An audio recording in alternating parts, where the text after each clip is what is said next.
Alhamdulillah, wassalatu wassalamu ala Sayyidina Muhammad wa ala alihi wa ashabihi ajma'in. Amma ba'd, assalamu alaikum wa rahmatullahi ta'ala wa barakatuh. On est toujours dans le livre Riyad al-Salihin et on fait le shrah qui est donné par Cheikh Salah ibn Uthaymin rahimahullah. Donc là on est arrivé à un moment donné où Cheikh il nous rappelle que les trois personnes principales dans l'histoire de Tabouk qui n'ont pas été dans la ghazwa de Tabouk, il y a un verbe qui a été utilisé, c'est khullifu. Khullifu, quand on dit par exemple de quelqu'un qui khalaf al-nabi, c'est qu'il a fait autre chose qu'a fait le prophète sallallahu alayhi wa sallam. Mais là, khullifu, c'était pas c'est pas le même sens parce que khullifu, ils les ont isolés. Ça veut dire qu'ils ont été isolés du restant de la communauté. Le cheikh nous rappelle le nom des trois protagonistes, Ka'b ibn Malik, Murarata ibn Rabi' et Hilal ibn Umayya.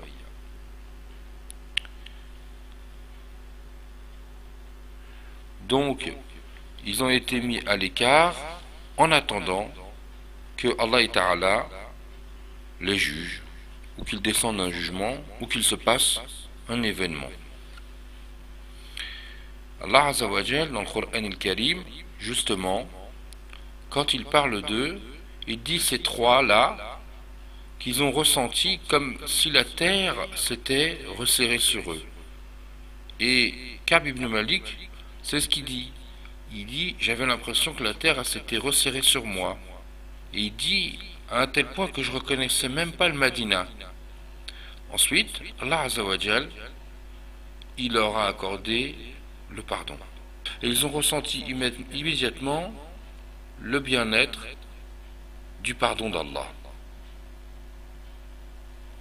Ensuite, Shir nous parle des hypocrites. Alors, les hypocrites, que tu leur pardonnes ou que tu ne leur pardonnes pas, moi, je ne leur pardonne pas. Et Cheikh nous décrit les hypocrites, comment sont les hypocrites, on va dire, aux yeux d'Allah. Bien entendu, quand je dis aux yeux d'Allah, on sait très bien qu'on ne parle pas des mêmes yeux qu'un être humain. Ça, on le rappelle toujours. Les attributs d'Allah, ce n'est pas les mêmes attributs qu'un humain. Eh bien, il dit, c'est comme rijs. Rijs en arabe, c'est quelque chose d'impur. Rijs, c'est quelque chose d'impur. Et lui, il va plus loin dans la description. Et aux yeux d'Allah, c'est ça un hypocrite. Donc, il n'a aucune considération et son devenir, en fait, c'est l'enfer. Cheikh précise, si tous les gens qui sont autour de toi agréent ce que tu es ou ce que tu fais, mais que Allah Ta'ala, il ne l'agrée pas, en arabe le mot agrée c'est yarda.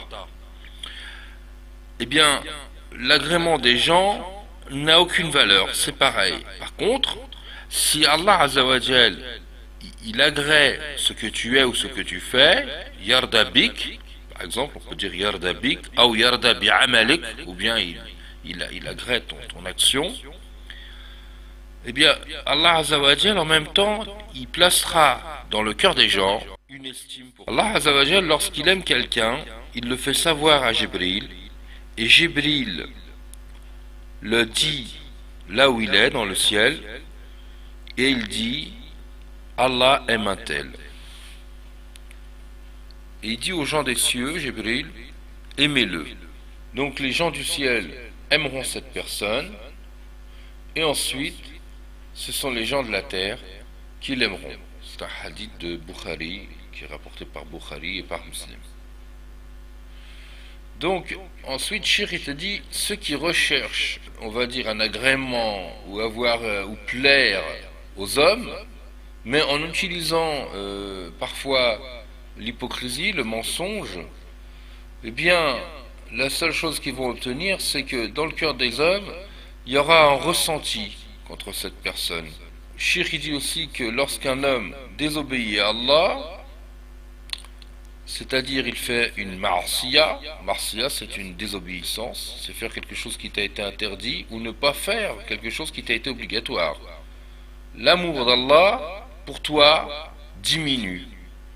Et à chaque fois, au contraire, que tu fais quelque chose qui va dans le sens où Allah va t'aimer, ben ça fait augmenter son amour par ton action, par ta ibadat, par ton obéissance, par ta crainte aussi, le taqwa.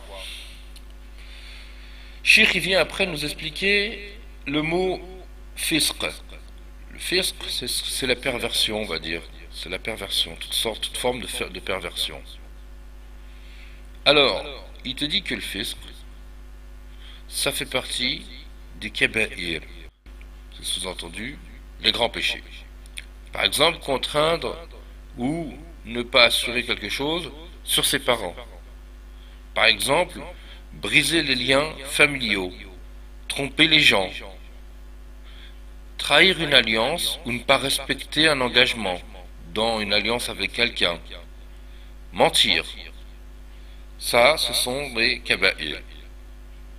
Et on a les sara'ir. Sara'ir, alors c'est les petits péchés quotidiens de tous les jours. Et le kaba'ir, pour qu'il soit effacé, il faut faire une tauba. Une tauba, il y a des shurut. Ça veut dire que la personne qui a commis ce péché-là, eh bien, il faut qu'il vraiment il le regrette sincèrement et qu'il ait l'intention ferme, pas recommencer cette chose qu'il a commise et de détester ce qu'il a fait. Et là, la personne a fait tauba.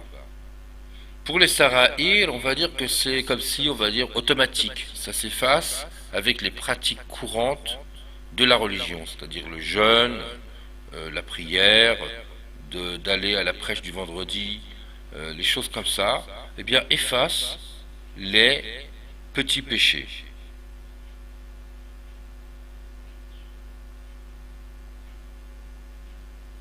Alors, Cheikh te précise que tu veuilles l'agrément, c'est que tu veuilles que Allah agrée de toi, ou que tu veuilles l'agrément des gens, eh bien, cherche auprès d'Allah son agrément, et automatiquement tu auras l'agrément des gens aussi. Les gens, yardaou bik.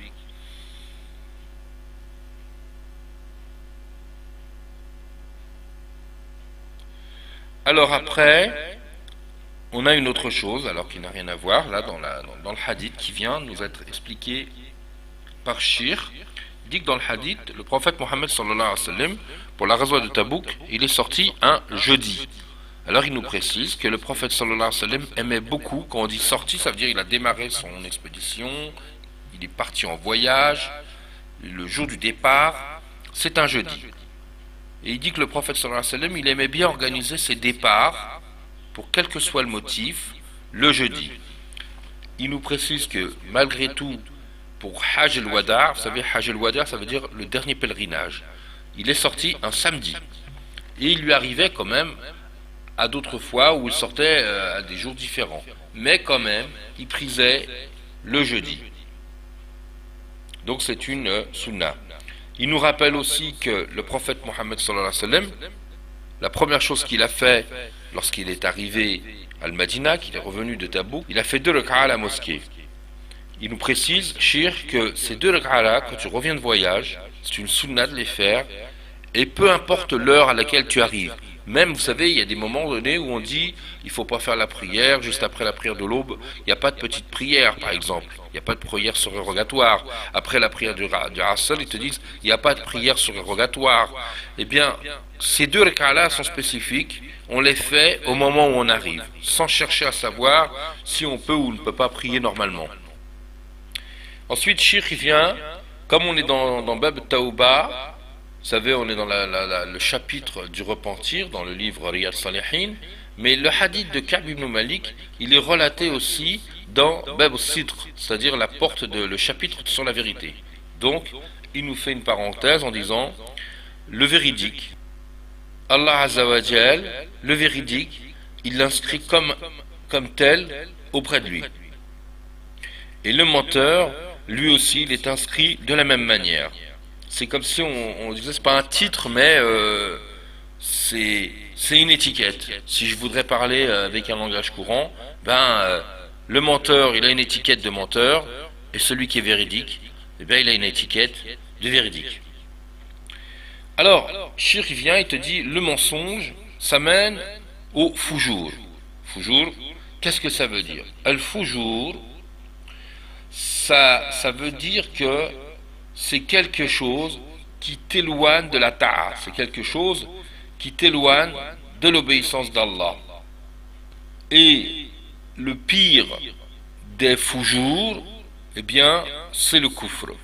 C'est pour ça qu'on dit le mensonge mène au foujour et le foujour mène à Jahannama, à l'enfer. Pourquoi? Parce que le foujour te mènera forcément au kufr.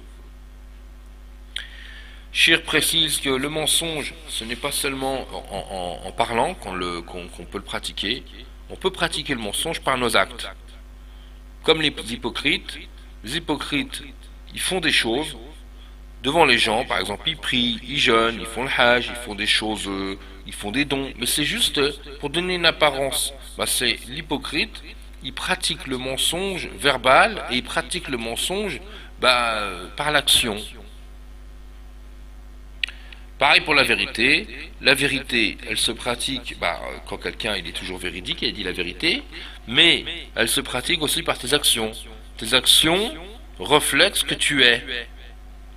Et si tu es véridique, eh bien, si tu pries vraiment pour Allah et Ta'ala, si tu jeûnes, tu jeûnes vraiment pour Allah Azza wa Jal, pareil, c'est la même chose.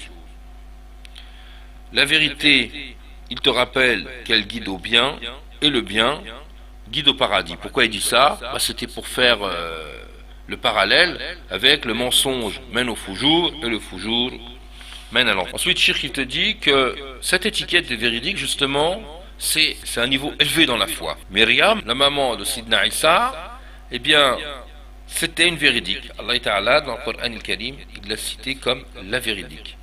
Ensuite, Shirk vient de donner un exemple de quelqu'un d'autre qui a été véridique, c'est Abu Bakr. Abu Bakr, radiyallahu anhu, a toujours été quelqu'un de véridique. Et il a toujours accordé au prophète la vérité, sallallahu alayhi wa sallam. Quand le prophète, sallallahu alayhi wa sallam, il a relaté al-Mihraj, les gens, ils ont été voir Abu Bakr pour lui dire, d'un air de moquerie, t'as entendu ce qu'il a dit, Mohammed sallallahu alayhi wa sallam? Et Abu Bakr, il a demandé, il a dit, mais qu'est-ce qu'il a dit? Et ils lui ont raconté El-Mihraj, le voyage nocturne du prophète. Et il a dit comme ça, si Mohammed sallallahu alayhi wa sallam, il a raconté ça, c'est que c'est vrai et c'est que c'est arrivé. Alors de ce jour, Abu Bakr, il a été appelé Abu Bakr as-Siddiq. Allahumma salli ala Sayyidina Muhammad wa ala alihi wa ashabihi ajma'in. Wassalam.